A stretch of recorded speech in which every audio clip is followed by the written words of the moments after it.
Well, today's recipe is a kolombo. Well, written ZH but pronounced with a R. This is a sweet potato kolombo. Let's begin.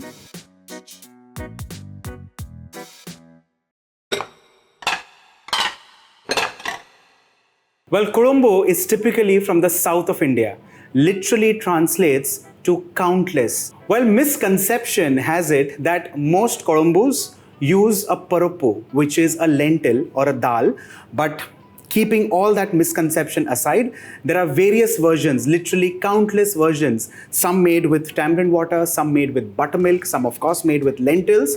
Primarily a combination of a lot of wonderful things coming in together and creating like a stew. Let's see how it works. First things first, oil in a wok. Regular vegetable oil. In order and sequence, fenugreek seeds. Once these begin to crackle, be adding in mustard seeds. In this case, black mustard. Just ensure that the spices do not burn, but they need to crackle to their optimum. Cumin seeds, asafoetida, curry leaves, and along with this, roughly cut onions, along with crushed garlic.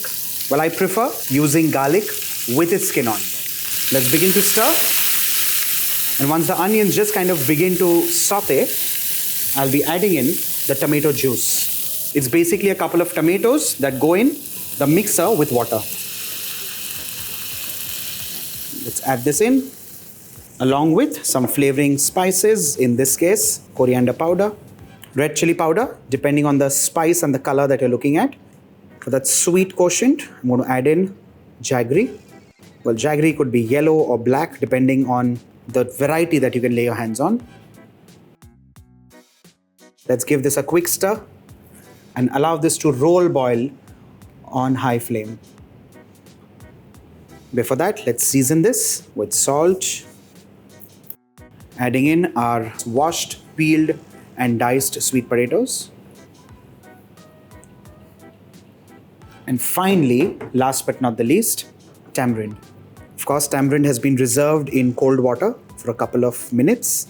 With our finger, we ensure that we release all the pulp clinging onto the fiber. Collect all of this onto one side and push this in. A quick stir. And now there are two things. One, the sweet potato needs to cook into this. And while that's happening, this will also reduce to its wonderful, glorious final avatar, sweet potato kolombo.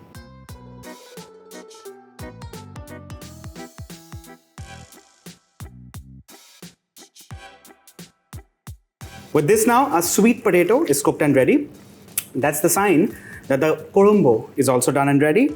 And with this, of course, the flame. Make this for your family, make this for your friends, serve this with steamed rice, with some Malabar paratha, or steal a spoonful and enjoy some me time sometimes. Bye for now.